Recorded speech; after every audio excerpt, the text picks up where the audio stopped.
ఓం నమ శివాయ. శ్రీ మాత్రే నమః. శ్రీ గురుభ్యో నమః. అందరికీ నమస్కారం అండి. ఈ రోజు రాశి ఫలితాలు తెలుసుకోవడానికి ఇంకా మన ఛానల్ సబ్స్క్రైబ్ చేసుకోకపోతే ప్లీజ్ సబ్స్క్రైబ్ చేసుకోండి.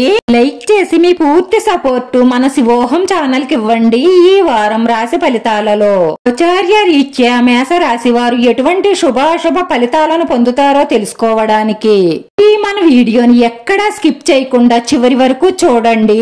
ఈ రోజు మీరు ఒక స్త్రీ వల్ల 3 శుభవార్తలు అందుకుంటారు. ఆ శుభవార్తలు విన్న వెంటనే మీరు మీ తల్లిదండ్రులతో పంచుకుంటారు. ఈ లోకంలో మీకు తల్లిదండ్రులను మించిన వారు ఎవ్వరూ ఉండరు. ఎందుకంటే మీరు బాగుండాలి అని కోరుకునే వాళ్లలో మొట్టమొదటి వాళ్ళు మీ తల్లిదండ్రులు. అది మాత్రం మీరు ఎప్పటికీ మరువకండి. మీ మనసులో ఉన్న కోరికలు నెరవేరుతాయి. ఆగిపోయిన పనులను పూర్తి చేయగలుగుతారు.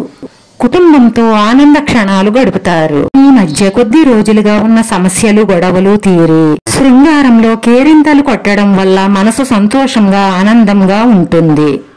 మీలో కొత్త శక్తిని మీరు చూస్తారు.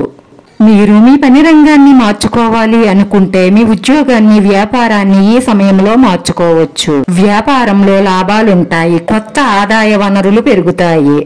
ఉద్యోగంలో ఉన్నవారికి సమయం చాలా అద్భుతంగా ఉంటుంది. ఈ పనిని చూస్తూ మీరు ప్రత్యేకమైన ప్రమోషన్ పొందవచ్చు. మీ పని ప్రాంతం యొక్క పరిధిని పెంచవచ్చు. సామాజిక రాజకీయ కుటుంబ రంగాలలో గౌరవ ప్రతిష్టలు పెరుగుతాయి. కోర్టులో జరుగుతున్న కేసులలో మీ శత్రువులు ఓడిపోతారు. మీ బంధువుల నుండి మీరు ద్రవ్య ప్రయోజనాలను పొందవచ్చు. మీరు షేర్ మార్కెట్ లేదా ఆస్తిలో డబ్బు పెట్టుబడి పెట్టాలనుకుంటే ఈ సమయం అనుకూలంగా ఉంటుంది.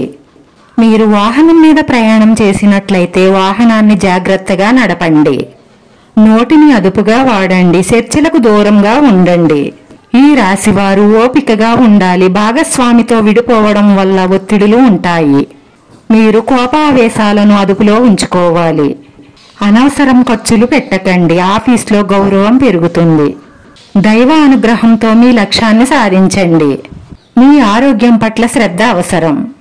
ఈ రోజు మీకు విరామం లేని రోజు కావచ్చు. మీరు ఈ రోజు ఏదో ఒక విషయంలో గందరగోళానికి గురవుతారు. ఈ రోజు ఈ రాశి వారి అదృష్ట సంఖ్య వచ్చి 2. ఈ రాశి వారికి కలిసొచ్చే రంగు తెలుపు రంగు. వీడియో నచ్చితే లైక్ చేయండి. మీ లైక్ మాకు ఎంతో విలువైంది. మీరు లైక్ చేయడం వల్ల ఈ వీడియో కొంతమందికి చేరుతుంది. నా శివోహం ఛానల్ ఆదరించండి. అందరికీ ధన్యవాదాలండి. ఓం నమ శివాయ.